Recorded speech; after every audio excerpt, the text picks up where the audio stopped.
chers amis abonnés, bonjour, ravi de vous retrouver. Nous sommes aujourd'hui le samedi 10 mai et je vous parle pour vous commenter la prochaine pleine lune qui aura lieu le 12 mai, donc dans 2 jours. Il était grand temps que je la fasse, cette nouvelle pleine lune. Alors, celle-ci aura donc lieu le 12 mai 2025. Bon, 18h55, c'est l'heure pour Paris, hein. Voilà. Donc, une pleine lune, comme vous le savez, hein, en astrologie, ça correspond à une opposition Soleil-Lune, la Terre est au centre et c'est un alignement. Voilà. Alors, comme vous le voyez, la prochaine pleine lune, dans 2 jours, va se déployer en son plein dans le signe du Scorpion. Autrement dit, elle se fait dans l'axe Taureau-Scorpion. Alors une pleine lune en Scorpion, bah oui, on sait que la lune en Scorpion, c'est pas là où elle est le mieux, on dit qu'elle est en chute, puisque son signe d'exaltation est le Taureau. Alors une pleine lune donc qui est sous l'aura, la maîtrise, la gouverne de Pluton et de Mars, puisque celle-ci prend son plein dans le signe du Scorpion. Donc c'est une pleine lune, on va dire aqueuse, hein. La lune étant d'élément eau, le signe du Scorpion étant un signe d'eau, même si c'est une eau, comme je me plais à dire, qui ressemble à de l'eau de vie, de la vodka, ça a l'apparence de l'eau mais ça brûle, voilà. Donc c'est une pleine lune, la lune marquant la vie affective, qui marque également la vie instinctive, c'est les relations familiales, c'est le rêve. Donc tout ça dans le signe du Scorpion va donner une pleine lune très passionnée, passionnelle, vibrante, parce qu'elle est dans l'opposition d'un soleil vénusien. Celui-ci est dans le signe, le signe du Taureau, qui a pour maîtrise précisément Vénus par domicile et par exaltation la Lune, qui est précisément à son opposé. Donc on a là une pleine lune, je dirais, je pourrais aller jusqu'à dire qu'elle va combiner le mythe d'Eros et le Thanatos. Bon, donc c'est un cocktail de passion, un cocktail évidemment également destructeur, voire autodestructeur. On se brûle à son propre feu, on se brûle aux flammes de sa passion, torride, incendiaire, bref, une pleine lune très forte. Donc il nécessite évidemment de la prudence dans le champ d'expression de tout ce qui va être affectif. Voilà. Et puis après, sur un plan collectif, la lune, c'est ce qui va symboliser le groupe, le clan, ce qui symbolise aussi le peuple en astrologie mondiale. Donc on a une pleine lune là qui est dans le signe quand même de Mars et de Pluton, donc ce ne sont pas des signes de modération, comme vous le savez. Mars c'est la guerre, l'action, le combat, et Pluton, ben, ce sont les forces sombres, c'est la terreur, c'est voilà, oui, donc vécu évidemment dans les plans inférieurs, hein. Vous savez, il y a différents plans pour vivre la symbolique des planètes, mais ça je ne vous apprends rien là-dessus. Alors on va tout de suite poser la planète qui est liée à cette pleine lune parce qu'elle a beaucoup d'importance. On va aller directement au grand agitateur devant l'éternel Uranus. Voilà. On a une conjonction Soleil-Uranus qui est en pleine formation. Ah, vous voyez, dans les 4 jours qui vont suivre, il y aura une conjonction exacte Soleil-Uranus, le Soleil avançant de 1 degré par jour. Et donc cette pleine lune se fait également dans l'opposition d'une conjonction Soleil-Uranus. Donc là, c'est une conjonction de feu. C'est une conjonction de liberté. Une conjonction qui a besoin d'espace, qui ne supporte aucune entrave. Je veux aller de l'avant, je veux faire ce que je veux. Soleil-Uranus, c'est une conjugaison très autocentrée, avec une composante même à la limite très sectaire. Fixé sur un objectif, on s'y tient, on ne lâche pas.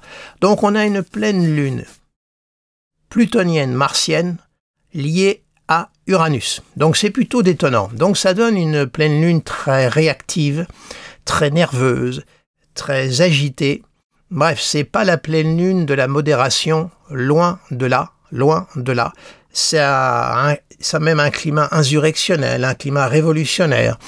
Alors évidemment, il faudrait appliquer cette pleine lune sur tous les pays, tous les continents que nous connaissons. Ça serait un travail énorme à faire, mais peut-être que durant ce nouveau cycle lunaire, il va peut-être y avoir beaucoup de mouvements, d'agitation. On voit ce qui se passe entre l'Inde et le Pakistan, hein, voilà, en ce moment. Et donc, voilà, donc on a une pleine lune qui est quand même très, très, très agitée. Alors, on va continuer à voir comment cette pleine lune se développe, hein. Donc, puisque elle est dans le signe du Scorpion et de Pluton, on va poser déjà la plus rapide, c'est Mars, des deux. Alors, on a Mars en Lion. Signe de feu dans un signe de feu. Alors, un Mars en Lion, il est très orgueilleux, hyper réactif, il est lié au Soleil. Donc, là aussi, comment pourrais-je vous dire cela? Tout ce qui est lié à la fierté, à l'orgueil, c'est le cœur qui réagit avec Mars, donc c'est rapide, c'est prompt, ça ne tergiverse pas. Donc on a là un Mars également, vous voyez, on a là une conjugaison au signe fixe, hein, Scorpion, Taureau, Lion, on est dans les signes fixes. Donc on a un Mars quand même très très exalté, je dirais, par le fait qu'il est dans le signe solaire du Lion. Donc il s'en donne à cœur joie, si j'ose dire. Le désir est puissant, il est très très fort. Alors évidemment, le désir est une force, hein, comme vous le savez, qui nous aide à avancer. Rien de pire que de ne plus avoir de désir, hein, c'est pratiquement la petite mort, hein, quand on n'a plus de désir, hein. Donc là, on a une puissance, un désir qui est très fort. Alors maintenant, on va voir, dans la suite du cortège planétaire, avec quoi va se conjuguer ce désir.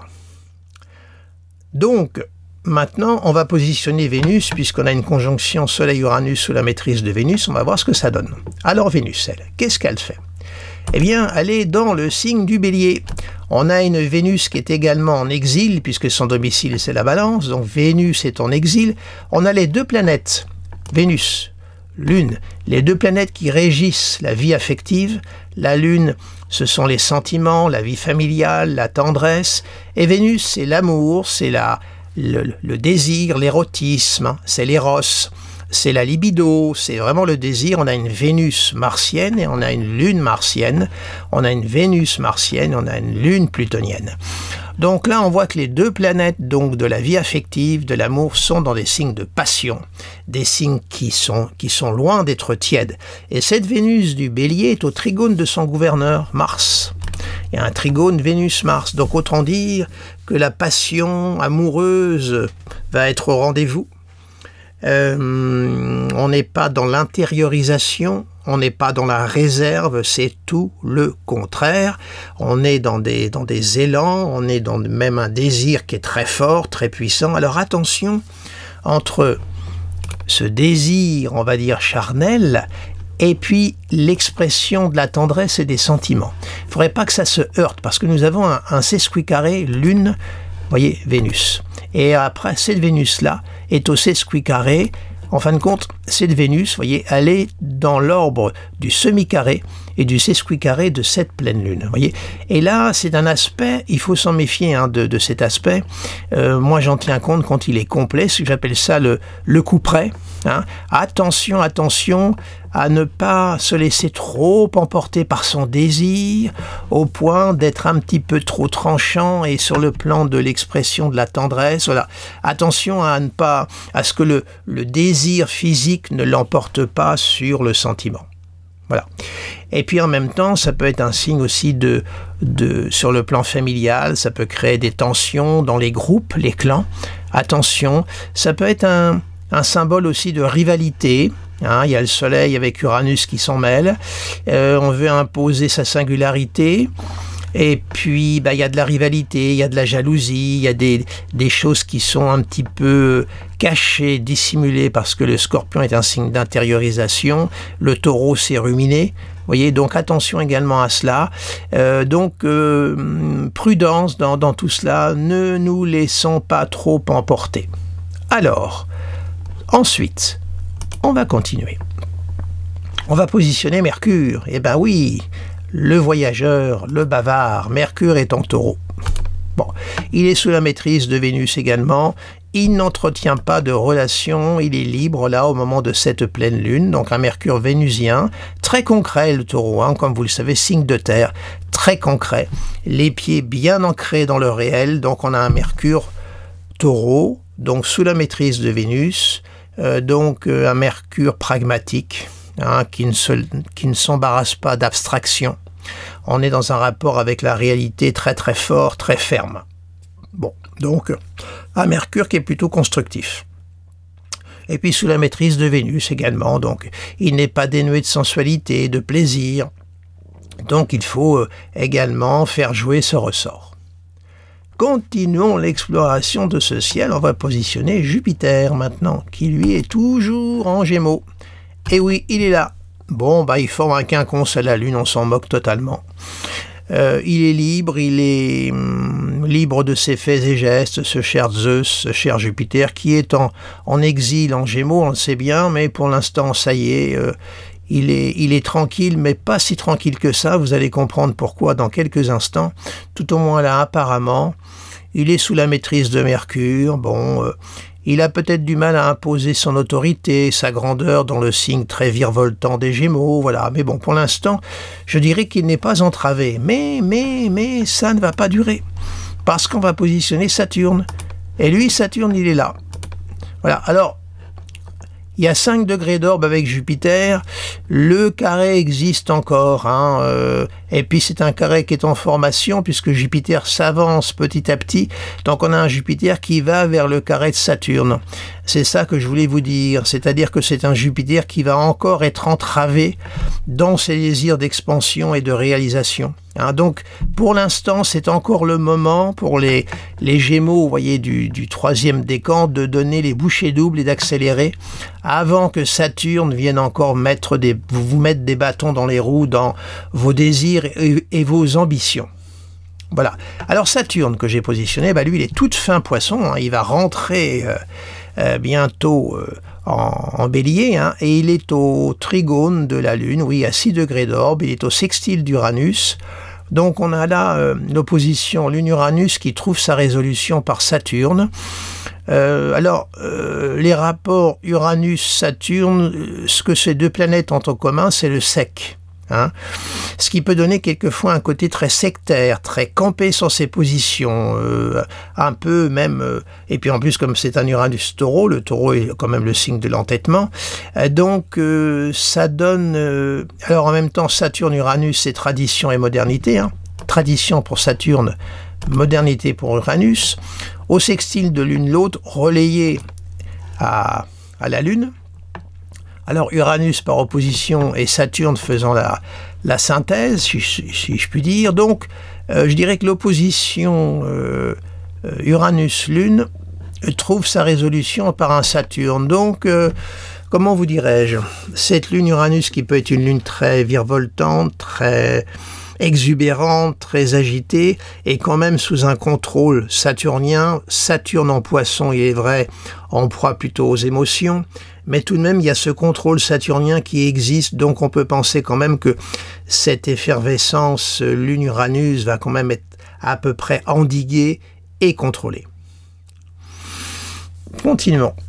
On va positionner maintenant Neptune, qui est à côté. Et oui, on a la conjonction Saturne-Neptune qui est en formation. Ça y est, au mois de juin, on a la conjonction qui va commencer à se faire en Bélier, hein, puisque le vrai renouveau du cycle Saturne-Neptune aura lieu l'année prochaine, le 20 février, à 0 degré du Bélier. Mais on a déjà l'amorce de la conjonction. Elle existe, il faut en tenir compte.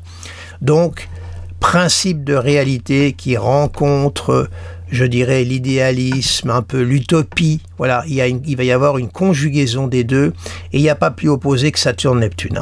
Maintenant, en conjonction, on peut arriver à faire une synthèse, c'est possible, de forces rationnelles et irrationnelles.